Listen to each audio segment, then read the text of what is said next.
পৃথিবীতে মানুষের বড্ড অভাব। এগুলো খালি চোখে আপনারা যা দেখেন এগুলো মানুষ না, এগুলো জনসংখ্যা। মানুষের মতো মানুষ হওয়া খুব দরকার। কোরআন এসেছে আমাদেরকে মানুষের মতো মানুষ বানাতে। ونتوكل عليه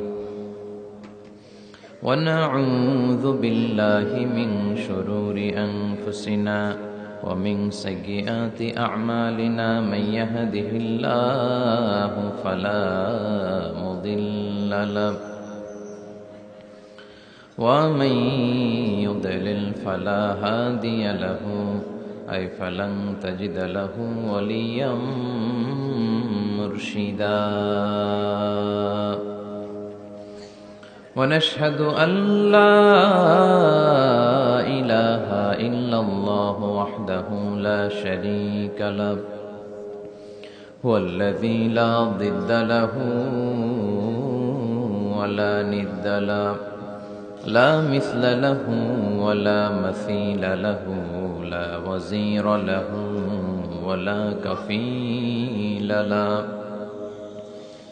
لا شبه له ولا شبيه له لا ولد له ولا والد له وهو الواحد الفرد الصمد لم يلد ولم يولد ولم يكن له كفوا أحد ونشهد أن سيدنا ونبينا وحبيبنا وبشيرنا ونذيرنا وطبيبنا وطبيب أرواحنا وحبيبنا وحبيب ربنا محمدا عبد الله ورسوله أرسله بالحق بشيرا ونذيرا وداعيا إلى الله بإذنه وسراجا منيرا أما بعد فقد قال الله تعالى في كلامه المجيد وفي فرقانه الحميد أعوذ بالله من الشيطان الرجيم بسم الله الرحمن الرحيم لا يستوي أصحاب النار وأصحاب الجنة أصحاب الجنة هم الفائزون إن الله وملائكته يصلون على النبي يا أيها الذين آمنوا صلوا عليه وسلموا تسليما اللهم صل على محمد وعلى آل محمد كما صليت على إبراهيم وعلى آل إبراهيم إنك حميد مجيد اللهم بارك على محمد وعلى آل محمد كما باركت على إبراهيم وعلى آل إبراهيم إنك حميد مجيد সকল প্রশংসার মালিক কে? সব ক্ষমতার উৎস কে? কেউ যেটা পারে না পারে কে? কেউ যেটা দেখে না দেখে কে? কেউ যেটা দেয় না দেয় কে? এমন আল্লাহ আমরা পেয়েছি যেটা কেউ দিতে পারে না তিনি দেয়। তার রহমতের দরিয়া বিশাল, তিনি দয়ালু, তিনি মেহেরবান। তার দয়ার কোনো শেষ নাই, তার মায়ার কোনো শেষ নাই, তার ভালোবাসার কোনো শেষ নাই। ভালোবাসাকে তিনি 100 টুকরা করেছেন। আল্লাহ তাআলা ভালোবাসা তৈরি করার পরে ভালোবাসাকে 100টা টুকরা করেছেন, করে নিজের মধ্যে 99 টুকরা ভালোবাসা তিনি জমিয়ে রেখেছেন, আর 1 টুকরা ভালোবাসা পৃথিবীর সবার মাঝে তিনি ঢেলে দিয়েছেন। ওই 1 টুকরা ভালোবাসার ছিটে ফোঁটা আমি কিছু পেয়েছি, আপনি কিছু পেয়েছেন, আপনারা কিছু পেয়েছেন, সবাই মিলে কিছু না কিছু পেয়েছি। সবাই মিলে কয় টুকরা? আওয়াজ করে বলেন, কয় টুকরা? আর নিজের কাছে তিনি রেখে দিয়েছেন জমা কয় টুকরা? 99 গুণ বেশি ভালোবাসার অধিকারী তিনি। তারপরও দেখবেন আমাদের মাঝেও কত ভালোবাসার উদাহরণ দেখা যায় বিশ্বব্যাপী, গোটা পৃথিবীব্যাপী। ভালোবাসার উপন্যাসের কোনো শেষ নেই। ভালোবাসা নিয়ে নির্মিত রচিত মুভি, ফিল্মের কোনো শেষ নেই। এমনও ফিল্ম মেকার আছে, তারা এমনভাবে ঘটনা পরম্পরাকে শ্রোতাদের কাছে উপস্থাপন করে, আমরা সবাই জানি যে এটা হচ্ছে অ্যাক্টিং, তাই না? অ্যাক্টিং দেখেও আমরা কাঁদি। ভালোবাসার এরকম নমুনা তারা স্থাপন করে। হ্যাঁ, শেষ পর্যন্ত দেখা যায় যে নায়ক নায়িকার ঘটনা এমন পর্যায়ে পরিচালক নিয়ে যায়, মনের অজান্তে আমরা কাঁদি। এই কষ্ট, এই দুঃখ, এই বিরহ দেখে আমরা কাঁদি, কিন্তু আমরা জানি যে it's an acting, it's not the real life. এটা বাস্তব জীবন নয়, এটা নাটক। টাকার বিনিময়ে ওনারা অভিনয় করেন, এই অভিনয় দেখে আমরা কাঁদি। তার মানে ভালোবাসার কি উপমা পরিচালক সিনেমার মধ্যে সেট করেছে, ঠিক কিনা? আবার আইয়ুব বাচ্চু মরার আগে বলে গেছে, সব ভালো তুই একা বাসিস নে, একটু ভালোবাসতে দিস মোরে। তো গোটা বিশ্বব্যাপী ভালোবাসাবাসী। আবার 14 ফেব্রুয়ারি একটা আছে, বিশ্ব ভালোবাসা দিবস আছে, আপনারা পালন করেন? এগুলো করা যাবে? আমাদের জন্য আল্লাহ অনেক দামি দামি সময় রেখেছে। কদরের রাত, লাইলাতুল কদর খায়রুম মিন আলফি শাহর, 1000 মাসের চেয়েও সেরা। কদরের রাতের বারাকা, মার্সি, ব্লেসিংস যদি কেউ হাসিল করতে পারে, 1000 বছর ইবাদত করলে যেই সওয়াব, আল্লাহ ওই পরিমাণ সওয়াব ওই ইবাদতকারীর আমলনামায় লিখে দিবে। কিন্তু বিষ্ণু বলেছেন, ফালতামিসু ফিল আশরিল আওয়াখিরি মিনাল ভিতর, রমাদানের শেষ দশকের বেজর রাত্রিতে কদর তালাশ করো। 21, 23, 25, 27, 29 এই 3টা রাতেই আপনাকে সমান তালে ইবাদত করতে হবে। যে কোনো রাতেই কদর হয়ে যেতে পারে, কিন্তু আমরা বাংলাদেশে পালন করি কোন রাত? কথা বলেন।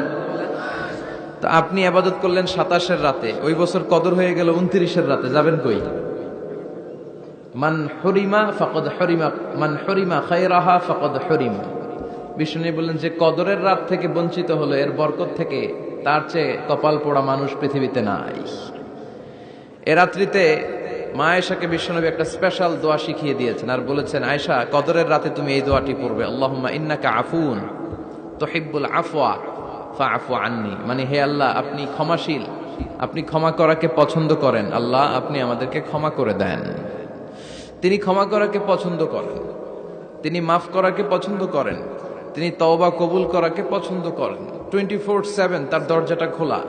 রাত যত গভীর হয় দোকানপাট বন্ধ হয়, শপিং মলের শাটার বন্ধ হয়, শাটডাউন হয়, সব ক্লোজ হয়ে যায়। আর রাত্রি যত গভীর হয় আল্লাহর রহমতের দরজা তত খুলতে থাকে। এজন্য আপনি যতই পাপ করেন না কেন, যতই অন্যায় করেন না কেন, আল্লাহ বলেন, লা তাইআসু মির রাহিল্লাহ, নেভার গিভ আপ। কখনো হতাশ হয়ো না, কখনো আমার রহমত থেকে নিরাশ হয়ো না। তিনি দয়ার সাগর, তিনি মায়ার সাগর। আপনি কত পাপ করেছেন, কত অন্যায় করেছেন, কত মিথ্যা বলেছেন, কত নামাজ কাজা করেছেন, আপনার পাপ, আপনার অন্যায়, আপনার অপরাধ যদি হয় খালের পানির সমান, বিলের পানির সমান, জেনে রাখবেন আল্লাহর দয়া হচ্ছে সাগরের পানির সমান। আমাদের পাপ, আমাদের অন্যায় যদি হয় পাহাড়ের সমান, আল্লাহর দয়া হচ্ছে আকাশের সমান। লা তাকনাতু মির রাহমাতিল্লাহ, আল্লাহ বলেন, কখনো আমার রহমত থেকে নিরাশ হয়ো না। এজন্য বিপদে আপদে সব সময় আমরা প্রশংসা করব একজনের, চিল্লায় বলতে হবে, তিনি কে? তিনি হচ্ছেন আল্লাহ। তিনি চাইলেই আমাদের সব গুনাহগুলো মাফ করে দিতে পারেন। এখানে আওয়াজ করে কে? কুরসাব গ্রামবাসীর লিডাররা এদিকে নাই, ওদেরকে ধরে নিয়ে আসেন আমার সামনে। আওয়াজ করছে কে? নিয়ে আসেন এখানে, ওদেরকে একটু দেখি। এখানে আনেন। কে আওয়াজ করে ওখানে? এখানে কোরআনের কথা হচ্ছে, কোনো আওয়াজ হবে না, কোনো সাউন্ড চলবে না। আল্লাহর ভালোবাসার কোনো শেষ নাই, তার দয়ার কোনো শেষ নাই। এজন্য আমরা চাইবো শুধুমাত্র একজনের কাছে, তিনি কে? আপনি বিপদে পড়েছেন, আপনারা বিপদ থেকে রক্ষা করতে পারে কে? আপনি অসুস্থ, আপনাকে সুস্থ করে দিতে পারে কে? আপনি বিয়ে করেছেন, 10 বছরের দাম্পত্য জীবন, আপনার সন্তান হয়নি এখন, সন্তানটা দিতে পারে কে? নাকি মাজারে গেলে সন্তান পাওয়া যায়? অনেকে মাজারে যে মানত করে সন্তান পাওয়ার আশায়, এরকম লোক আমাদের আশেপাশে আছে না নাই? একটু আকল খাটান আর বুঝবার চেষ্টা করেন। মাজারে গেলে যদি সন্তান হতো, তাহলে গরুর যে বাচ্চা হয়, ছাগলের যে বাচ্চা হয়, ছাগল কোন মাজারে যায়? গরুর যে বাচ্চা হইলো, গরু কোন মাজারে যে বাচ্চা পেল? কথা বুঝতে পেরেছেন? তার মানে কোন মাজার থেকে সন্তান পাওয়া যায় না। কোন বাবার দরবারে গেলে সন্তান পাওয়া যায় না। কেউ কাউরে কিছু করে দিতে পারে না, করে দিতে পারে একজন, তিনি কে?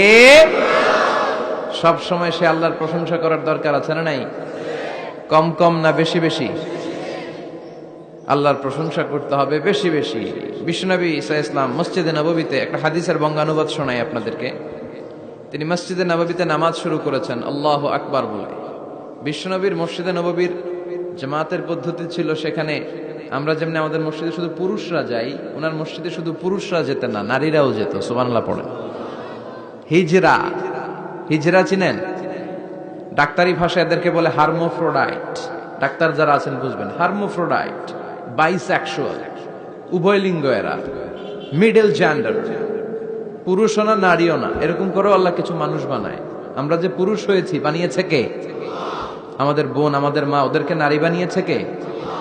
আবার আমাদের অনেকের সন্তান পুরুষও হয় না, নারীও হয় না, মাঝামাঝি আরেকটা জেন্ডারের হয়, বাইসেক্সুয়াল বলে, শিমেল, হিজরা।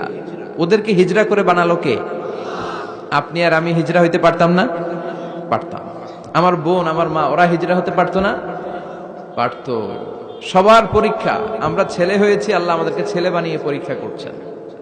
যারা নারী হিসেবে দুনিয়ায় এসেছে, আল্লাহ তাদেরকে নারী বানিয়ে পরীক্ষা করছে। যারা হিজরা হয়ে পৃথিবীতে এসেছে, তারা হিজরা, আল্লাহ তাদেরকে হিজরা বানিয়ে পরীক্ষা করছে। পুরো পৃথিবীটাই পরীক্ষা। এজন্য হিজরা দেখলে হাসাহাসি করবেন না। অনেকে হিজরা দেখলে হাসাহাসি করে, ওদেরকে সামাজিক মর্যাদা দিতে চায় না।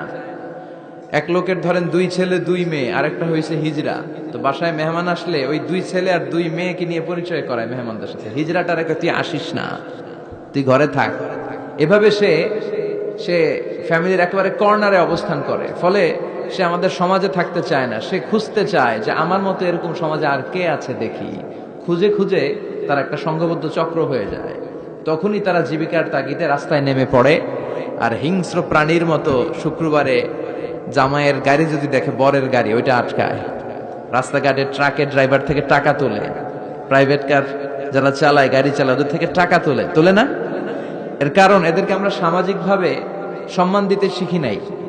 পৃথিবীর অনেক দেশে আমি ঘুরেছি, ওখানে দেখেছি হিজড়াদেরকে সামাজিকভাবে অনেক বেশি রেসপেক্ট করা হয়, যাতে ওরা নিজেদেরকে কর্নার ম্যান না ভাবে যে আমরা এক পাশের মানুষ। না, তারাও মেইন স্ট্রিমের, মূল স্রোতের মানুষ। তাদেরকে বিভিন্ন কাজে সুযোগ করে দেওয়া উচিত। পৃথিবীর অনেক জায়গায় আমি অনেক শপিং মলে শপিং করতে যেয়ে দেখেছি যে শপিং মলের সুপার শপের যারা স্টাফ আছে তারা হিজড়া। বাংলাদেশে একটা সিদ্ধান্ত হয়েছিল যে ট্রাফিক সিগন্যালের এইখানে হিজড়াদেরকে কাজে লাগাবে, কারণ হিজড়াদেরকে মানুষ যে কারণেই হোক একটু ভয় পায়, সিগন্যাল আর অমান্য করবে না। তারপর ওদেরকে ভোটাধিকার নিয়েও 2004 সালে খুব সম্ভব একটা আন্দোলন হয়েছিল, তো সেটাও এরকম বাস্তবায়ন হয় না। এজন্য হিজড়াদেরকে নিয়ে মা বাবারা বিপাকে পড়েন। আমার একটা সন্তানও হিজড়া হয়ে জন্মাতে পারে। স্কুলে যখন আমরা বাচ্চাদেরকে ভর্তি করাতে যাই, বাচ্চার নাম, মায়ের নাম, বাবার নাম, বাচ্চার লিঙ্গ, এটা ছেলে না মেয়ে, এই 2টা ঘর থাকে, কিন্তু উভয় লিঙ্গের কোনো ঘর নাই। ঠিক কিনা? এটা সামাজিকভাবে আপনারা এটার ব্যাপারে গণসচেতনতা তৈরি করতে পারেন। এখানে কেউ চেয়ারম্যান আছে কিনা আজকে জানি না, তিনি হচ্ছেন এলাকার leader, member of the parliament. আপনারা যারা নেতা শ্রেণীর আছেন, তারা হিজড়াদেরকে খুঁজে তাদেরকে নিয়ে একটা সোসাইটি করতে পারেন, যে তাদেরকে কাজের ব্যবস্থা করা হোক, তাদেরকে সুশিক্ষায় শিক্ষিত করা হোক, তাদের মেধাটাও দেশ গঠনের কাজে লাগানো হোক। ঠিক কিনা? এজন্য এগুলো হচ্ছে সব আল্লাহ তাআলার দান। বিশ্বনবীর মসজিদে নববীতে জামাতের ভেতরে শুধু পুরুষ সাহাবারা থাকতো না, পুরুষ থাকতো, নারী থাকতো, হিজরা থাকতো, বাচ্চারাও থাকতো। আমরা অনেকে বাচ্চাদেরকে মসজিদে ঢুকাতে চাই না, আছে না নাই? অনেক মুরব্বী চাচারা বাচ্চাদেরকে দেখলেই খুব রেগে যায়, আছে না নাই? আপনারা এখানে মুরব্বীরা যারা আছেন আপনারা হয়তো রাগেন না, অন্যান্য এলাকায় দেখেছি আমি যে খুব রেগে যায়, বলে যে এটারে আনছে কে? তুরস্কের বিভিন্ন মসজিদের ওয়ালে ওয়ালে লাগানো যে জামাত চলাকালীন অবস্থায় যদি পেছনে বাচ্চাদের চিল্লা চিল্লি কিচির মিচির আওয়াজ শুনতে পাওয়া না যায়, তাহলে পরবর্তী প্রজন্ম নিয়ে আপনারা ভয়ের ভেতরে থাকেন। তার মানে নেক্সট জেনারেশন তো মুসল্লি হচ্ছে না। আমরা নামাজ পড়বো, বাচ্চারা পিছনে চিল্লাফাল্লা করবে, ঠিক কিনা? এরকম পরিবেশ আমরা মসজিদে চাই কি চাই না? বাচ্চাদের কাজই তো চিল্লাফাল্লা করা, লাফালাফি করা, নাচবে, গাবে, লাফাবে, একজন আরেকজনকে কামড় দিবে, গ্লাস ভাঙবে, কাপড় ছিঁড়বে। এটা কি বাচ্চারা করবে না মুরব্বীরা করবে? মুরব্বী লাফালাফি করলে মানাবে? কথা বলেন তো। বাচ্চাদের কাজ বাচ্চাদেরকে করতে দেন, আর সাথে করে মসজিদে নিয়ে যাবেন, বাবারা মসজিদে নিয়ে যাবেন, ওকে বুঝাবেন যে এটা আমাদের ইবাদত গাহ, এখানে বসে আমরা আমাদের স্রষ্টাকে ডাকি, এখানে দুষ্টুমি করা যাবে না। তো বিশ্বনবীর মসজিদে নববীতে জামাতের প্রথম কাতারে দাঁড়াতো, প্রথম দিকের কাতারগুলোতে দাঁড়াতো পুরুষেরা, তারপর একটা সার্টিন গ্যাপ রেখে দাঁড়াতো নারীরা, তারপরে দাঁড়াতো হিজরারা, তারপরে দাঁড়াতো ছোট ছোট বাচ্চারা। তো বিশ্বনবী সবাইকে নিয়ে দাঁড়িয়ে নামাজ শুরু করেছেন, আল্লাহু আকবার। রুকুতে গিয়েছেন, রুকু থেকে উঠে পড়েছেন সামি আল্লাহু লিমান হামিদা। পেছন থেকে সাহাবারা ফিসফিস আওয়াজে পড়েছে রব্বানা ওয়ালাকাল হামদ। একজন সাহাবা অতিরিক্ত আরো 4টা তাসবিহ বাড়িয়ে পড়েছে, হামদান কাসীরান তাইয়িবান মুবারাকান ফি। সালাত শেষে বিশ্বনবী এই সাহাবাকে বললেন, সাহাবীদের দিকে লক্ষ্য করে বললেন যে তোমরা সবাই পড়েছো রব্বানা ওয়ালাকাল হামদ, কে জন্য বাড়িয়ে পড়েছো হামদান কাসীরান তাইয়িবান মুবারাকান ফি? এই 4টা তাসবিহ কে পড়েছো? এটা তো আমি শিখাই নাই, তুমি পেলে কই? কেউ দাঁড়ায় না, ভয়ে। বিশ্বনবী অভয় দিলেন, ভয় পেও না, দাঁড়াও। একজন দাঁড়িয়ে বলল, ইয়া রাসূলুল্লাহ, আমি আল্লাহর তাসবিহ কম কম পড়লে আমার পোষায় না, আমার পড়তে মনে চাই বেশি বেশি, এজন্য আমি নিজ থেকেই 4টা তাসবিহ বানিয়ে পড়েছি। বিশ্বনবী বললেন, ভয় পেও না, তোমরা তো দেখোনি, আমি সালাতরত অবস্থায় দেখেছি বিদউ ওয়া সালাসুনা মালাইকা, তোমার এই 4টা তাসবিহর যে সওয়াব হয়েছে, এই সওয়াবটা 30 জনেরও বেশি ফেরেশতা কে কার আগে আল্লাহর আরশে পৌঁছে দিবে এ নিয়ে আকাশে প্রতিযোগিতা করছিল। এজন্য আল্লাহর প্রশংসা কি কম কম না বেশি বেশি? সব সময় আল্লাহর প্রশংসা করতে রাজি আছেন? সব জায়গায় প্রশংসা করতে রাজি আছেন? আসুন সে আল্লাহর জন্য আমরা আওয়াজ করে পড়ি আলহামদুলিল্লাহ। করেন রব্বানা লাকাল হামদ হামদান কাসীরান তাইয়িবান মুবারাকান ফীহি ইয়া রাব্বি লাকাল হামদু কামা ইয়ানবাগি লিজালালি ওয়াজহিকা ওয়া আযীমি সুলতানিকা লাকাল হামদু বিল ঈমান লাকাল হামদু বিল ইসলাম লাকাল হামদু বিল কোরআন। আল্লাহ সব সময় তোমার প্রশংসা যেন আমরা করতে পারি, তুমি তৌফিক দাও। আজকে আমরা যে বইটা থেকে কয়েক মিনিট কথা শুনবো, বইটার নাম কি? কোরআন আল কারীম। এটা এমন কিতাব যেই কিতাবে কোনো ভুল নাই। এসেই দেখি টেবিলের মধ্যে অনেক বালু ধুলা, কোরআনের ভেতরেও ধুলা বালি, এগুলো আপনারা আগ থেকে পরিষ্কার করে রাখবেন। এগুলো হুজুরের জন্য রেখে দেয় যে মাহফিলের সব কাজ আমরা করছি, এটা হুজুরে করুক, এরকম আছে না নাই? তো ঠিক আছে, করলাম একটু কাজ, আর কোরআন পরিষ্কার করলে তো আরো ভালো। আল্লাহর কিতাবকে আমি একটু ক্লিন করে দিয়ে গেলাম। তো অ্যারেঞ্জমেন্ট গুলো আপনারা খেয়াল রাখবেন। আর মাঝে মাঝে কোরআন এমন ছিঁড়ে পাড়া, এত পুরাতন কোরআন এনে দেয়, আজকেরটার অবস্থা মাঝামাঝি, অনেক জায়গায় এত ছিঁড়া পাড়া কোরআন দেয়, তো ওইটা নিয়ে বসাই কঠিন। পৃথিবীর সবচাইতে নন্দিত কিতাবটা আজকে নিন্দিত এবং অবহেলিত, যেটা আমাদের সফলতার কারণ, যেটা আমাদেরকে দুনিয়া আখেরাতে মুক্তির জন্য আল্লাহ পাঠিয়েছে, সেটাকে আমরা গুরুত্ব দেই না। এজন্য আমি বলি যে Quran is not for your self, not for your bookshelf, Quran is for your self. Quran আপনার বুক সেলফে রেখে দেওয়ার জন্য না, এটা আপনার জন্য, এটা তেলাওয়াতের জন্য এসছে। প্রতিদিন কোরআন তেলাওয়াত করতে হবে, একটি করে হলেও কোরআনের আয়াতের অনুবাদ করতে হবে। কোরআনে আল্লাহ কি বললেন জানার দরকার আছে না নাই? এই কিতাবটা নির্ভুল একটা কিতাব। এই কিতাব যদি কেউ পাঠ করে তাহলে সে মানুষের মতো মানুষ হবে। বিশ্বাস হয়? এই কিতাব যদি কেউ পাঠ করে তাহলে সে সুশিক্ষিত হবে, কারণ এই কিতাবের প্রথম কথা হচ্ছে পড়ো, পড়ে নিজের জীবন গড়ো, ঠিক কিনা? আল কোরআনের প্রথম বাণী পড়ো, আল হাদিসে নবীর কথা পড়ো, আল কোরআনের প্রথম বাণী পড়ো, আল হাদিসে নবীর কথা পড়ো, পড়ে পড়ে শেখো, শিখে শিখে তুমি তোমার নিজের জীবন গড়ো। সুবহানাল্লাহ পড়েন। পড়ো, পড়তে পড়তে নিজের জীবন গড়ো। তো এই কোরআন পড়লে সে সুশিক্ষায় শিক্ষিত একজন মানুষ হয়, সিভিলাইজড হয়, ভদ্র হয়, সভ্য হয়, মানুষের মতো মানুষ হয়। এই কোরআন এসেছে আমাদেরকে মানুষের মতো মানুষ বানাতে। কি বানাতে? আওয়াজ করে বলেন, আবার বলেন। এই কথাটার সাথে আপনারা পরিচিত না? বলেন। মুরব্বীরা আমাদেরকে বলে না যে তুই মানুষের মতো মানুষ হ? এটা তো কমন কথা, ঠিক কিনা? তো এই কোরআন কিন্তু এসেছে আমাদেরকে মানুষের মতো মানুষ বানানোর জন্য। পৃথিবীতে মানুষের বড্ড অভাব। অনেকে বলতে পারেন, হুজুর কি বলেন, 700 কোটি মানুষ আর আপনি কোন মানুষের অভাব? কোথাও গেলেই খালি মানুষ আর মানুষ, রাস্তাঘাটে মানুষ, এখানে মানুষ, ওখানে মানুষ, বিশাল লম্বা সিরিয়াল। এগুলো খালি চোখে আপনারা যা দেখেন এগুলো মানুষ না, এগুলো জনসংখ্যা। এগুলো কি? এজন্য বলা হয় বাড়ছে জনসংখ্যা কিন্তু কমছে মানুষ। বাড়ছে কি কিন্তু কমছে কি? মানুষের মতো মানুষ হওয়া খুব দরকার। কোরআন এসেছে আমাদেরকে মানুষের মতো মানুষ বানাতে।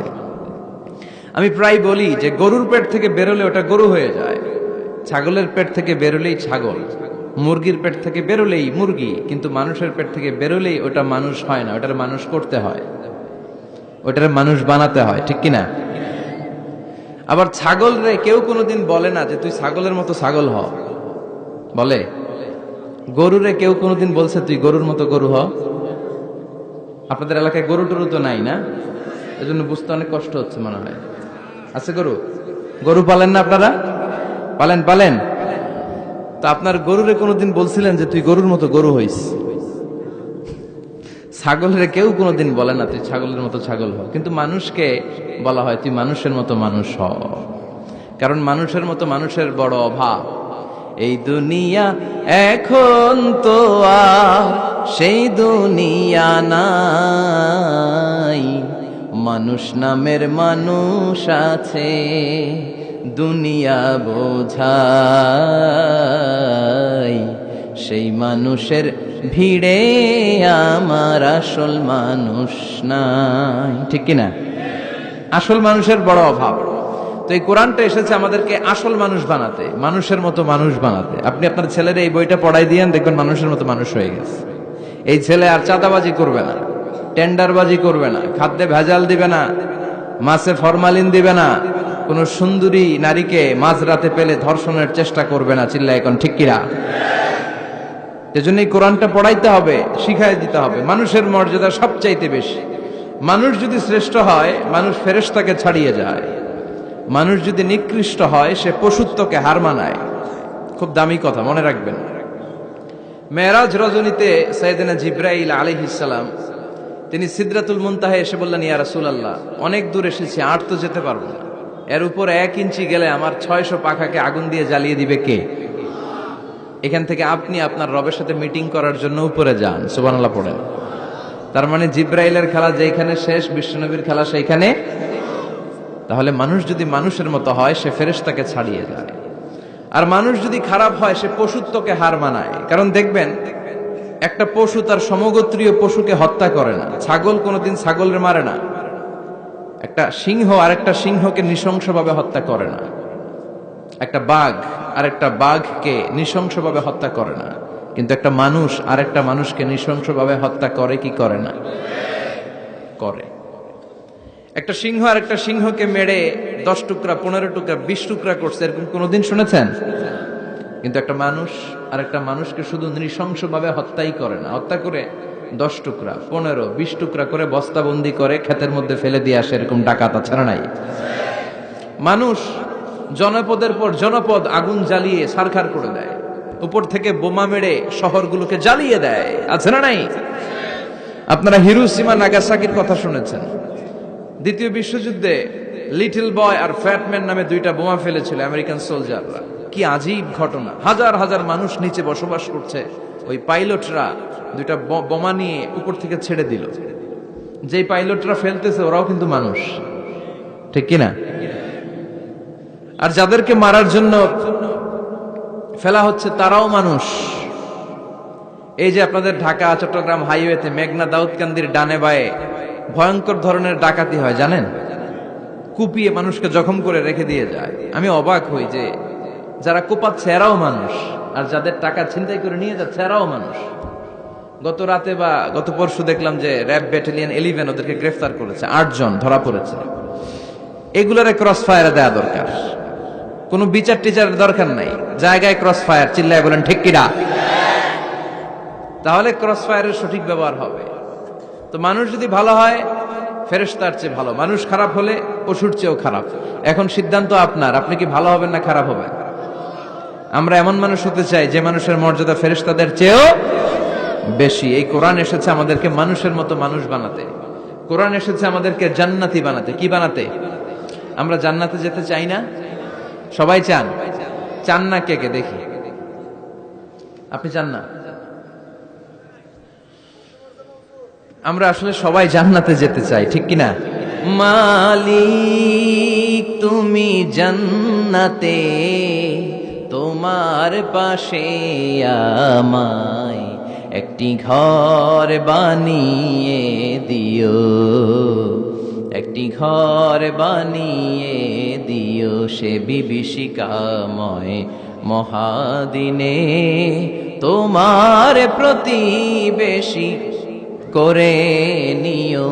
মালিক তুমি জান্নাতে, তোমার পাশে আমায় একটি ঘর বানিয়ে দিও, একটি ঘর বানিয়ে দিও। পড়েন আমিন। তাহলে আমরা সবাই চাই জান্নাতে যেতে। কই যেতে? আমাদের আসলে টার্গেটই তো ওইটা।